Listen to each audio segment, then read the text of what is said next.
नमस्ते दोस्तों, आज की क्लास में एक बार फिर से आपका हार्दिक अभिनंदन है, हार्दिक स्वागत है। अपने राजस्थान की नदियों से संबंधित प्रीवियस ईयर के प्रश्न कर रहे हैं। उसी क्रम में आज प्रश्न संख्या 34 आसीन, विजयनगर एवं हुरडा स्थलों के निकटतम नदी कौन सी है? आसीन भीलवाड़ा में है, विजयनगर एवं हुरडा स्थलों के निकटतम नदी कौन सी है, ये अपने को बताना है। ऑप्शन है कोठारी नदी, खारी नदी, बेड़च नदी, बनास नदी। दोस्तों इस प्रश्न का सही उत्तर ऑप्शन नंबर 2 होगा, खारी नदी।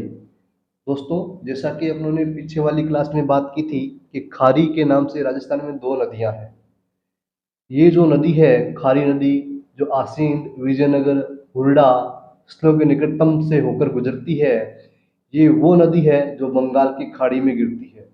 यानी कि बनास की जो सहायक नदी है खारी नदी, उस नदी की ये बात हो रही है। और बंगाल की खाड़ी में गिरने वाली जो खारी नदी है, ये बिजराल गांव की पहाड़ी से निकलती है। बिजराल गांव की पहाड़ी से निकलती है। ये पहाड़ी कहाँ स्थित है? ये राजसमंद जिले में स्थित है। बिजराल गांव की पहाड़ी राजसमंद जिले में है, जहाँ से खारी नदी का उद्गम होता है। और ये नदी बंगाल की खाड़ी में गिरती है, जो बनास की सहायक नदी है। उस नदी की ये बात हो रही है।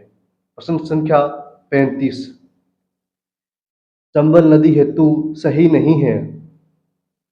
यह यमुना की प्रमुख सहायक नदी है, जो लगभग 960 किलोमीटर लंबी है। मध्य भारत में स्थित नदी में ग्रेटर गंगा ड्रेनेज सिस्टम का एक महत्वपूर्ण हिस्सा शामिल है। यह राजस्थान राज्य से होकर बहने वाली नदियों में सबसे बड़ी है। चंबल दोबारा यमुना के साथ इसके संगम तक का कुल क्षेत्र हिमाचल प्रदेश, मध्य प्रदेश और राजस्थान में स्थित है। ये गलत हो गया ऑप्शन नंबर 4। दोस्तों इस प्रश्न का ऑप्शन नंबर 4 गलत है, ये सही नहीं है। ऑप्शन नंबर 1, 2 और 3 ये तीनों सही है। चंबल नदी यमुना की सहायक नदी है, जो लगभग 960 किलोमीटर लंबी है। मध्य भारत में स्थित नदी में ग्रेटर गंगा ड्रेनेज सिस्टम जो है वो चंबल नदी का एक महत्वपूर्ण हिस्सा है। फिर यह राजस्थान राज्य से होकर बहने वाली नदियों में सबसे बड़ी नदी है चंबल नदी। दोस्तों ये जो चंबल नदी है 3 राज्यों में बहती है। राजस्थान सही है, मध्य प्रदेश सही है। ये तीसरा राज्य कौन सा है, ये आप कमेंट में बताएं। या हिमाचल प्रदेश दे रखा है, ये सही नहीं है। प्रश्न संख्या 36 जिस नदी का जल अरब सागर में प्रवाहित नहीं होता वह है। ऑप्शन है खारी नदी, सुकड़ी नदी, साबरमती नदी, जवाई नदी। दोस्तों इसमें से कोई भी ऑप्शन ऐसा नहीं है जो अरब सागर में नहीं गिरती है। ये चारों ऑप्शन सही है। ये जो खारी नदी है ना, ये अरब सागर में भी गिरती है और बंगाल की खाड़ी में भी गिरती है। तो ये चारों ऑप्शन सही है इसके। इस ऑप्शन में कंफ्यूज हुआ है एग्जामिनर, उन्होंने इसको ध्यान में नहीं रखा कि ये अरब सागर में भी गिरती है और बंगाल की खाड़ी में भी गिरती है। अपने बात करते हैं सुकड़ी नदी और जवाई नदी की। ये लूनी की सहायक नदी है। साबरमती जो नदी है ये भी अरब सागर में गिरती है। साबरमती लूनी भी अरब सागर में गिरती है। लूनी की सहायक नदी सुकड़ी है और जवाई है। ये जो खारी नदी है ये बनास की भी सहायक नदी है और लूनी की भी सहायक नदी है, ये भी ध्यान रखें यहाँ पर।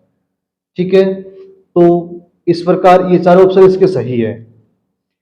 प्रश्न संख्या 37 किस स्थान से चंबल नदी राजस्थान राज्य में प्रवेश करती है? किस स्थान से चंबल नदी राजस्थान राज्य में प्रवेश करती है? ऑप्शन है भैंसरोडगढ़, चित्तौड़गढ़, कुंभलगढ़। दोस्तों ये तीनों, चित्तौड़गढ़ तो राजस्थान का जिला है, कुंभलगढ़ और भैंसरोडगढ़ ये राजस्थान के ही भाग है।